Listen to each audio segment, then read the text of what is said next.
Rahim kinds of adjectives में आज की क्लास हम डिस्कस करेंगे possessive adjectives and before going into detail once again adjectives qualify nouns and pronouns. Noun और pronoun की detail देते हैं, यानी ये डिस्क्राइबिंग वर्ड्स होते हैं और डिस्क्राइब नाउन और प्रोनाउन को करते हैं। और दूसरी इनकी फेवरेट दो पोजीशंस हैं जहाँ पे एडजेक्टिव यूज़ होते हैं। एक को हम एट्रीब्यूटिव पोजीशन कहते हैं, ये जस्ट बिफोर द नाउन होती है, और दूसरी को हम प्रेडिकेटिव पोजीशन कहते हैं, just after the verb sentence में किसी भी जगह पे ये आ सकते हैं।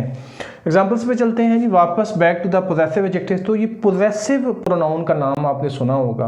पोजेसिव प्रोनाउन यही होते हैं कि जैसे आई ने अगर पोजेशन शो करनी है तो माय होगा, वी का आवर होगा, यू का योवर होगा, ही का हिज होगा, शी का हर होगा, एंड सो ऑन। तो ये पोजेसिव प्रोनाउन जब एडजेक्टिव पोजीशन में यूज़ होते हैं तो यही पोजेसिव एडजेक्टिव बन जाते हैं। कैसे बनते हैं एग्जाम्पल से ज़रा देखते हैं जी।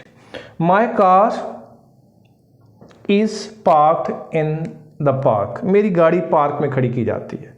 अब यहाँ पे आप देखें कार जो है वो नाउन है और माय जो है this word comes just before the noun. Noun से पहले आता है, नाउन को क्वालिफाई कर रहा है, तो ये पोजेसिव एडजेक्टिव है। पोजेशन शो करने के लिए यूज़ किया जाता है, पोजेसिव एडजेक्टिव है। लेकिन टेक्निकली स्पीकिंग ग्रामर में इसको हम एट्रीब्यूटिव एडजेक्टिव कहेंगे क्योंकि एट्रीब्यूटिव पोजीशन पे यूज़ हुआ है। Is this your pain on the table. वो टेबल के ऊपर जो पेन रखा हुआ है वो आपका है।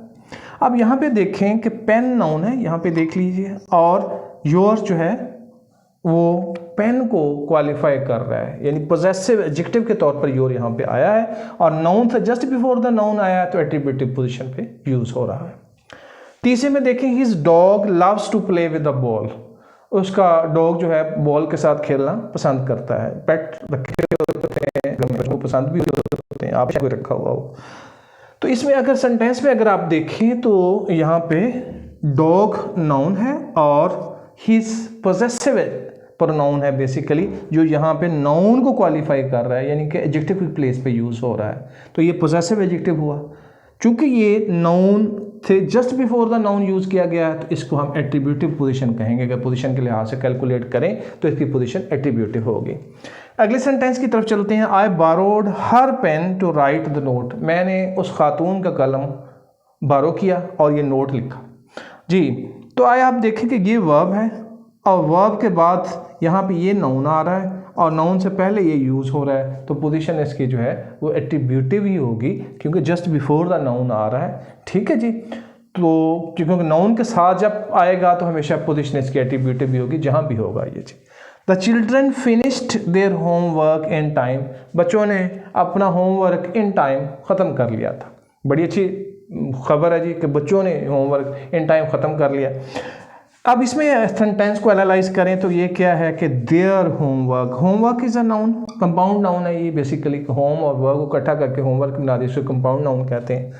और इसमें देयर जो है वो पोजीशन ले रहा है एट्रीब्यूटिव एडजेक्टिव की। यहाँ पे बेसिकली ये पोजेसिव एडजेक्टिव है, लेकिन पोजीशन के लिहाज से ग्रामेटिकली अगर देखें तो ये एट्रीब्यूटिव इसकी पोजीशन है, तो यहाँ पे भी ये पोजेसिव प्रोनाउन के तौर पर यूज़ हो रहा है। तो अगर सारे एग्जाम्पल का जायज़ा लें तो पोजेसिव प्रोनाउन जो है वो almost comes just before the noun, लेकिन ये ज़रूरी नहीं है। जैसे हम कहेंगे is this book is yours. क्या ये किताब तुम्हारी? अब योर्स जो है ये प्रेडिकेटिव पोजीशन पे चला गया है। या मैं कहूँ कि दिस पेन इज़ माइन, ये पेन मेरा है, तो ये भी एट्रीब्यूटिव पोजीशन पे चला गया। ठीक है जी।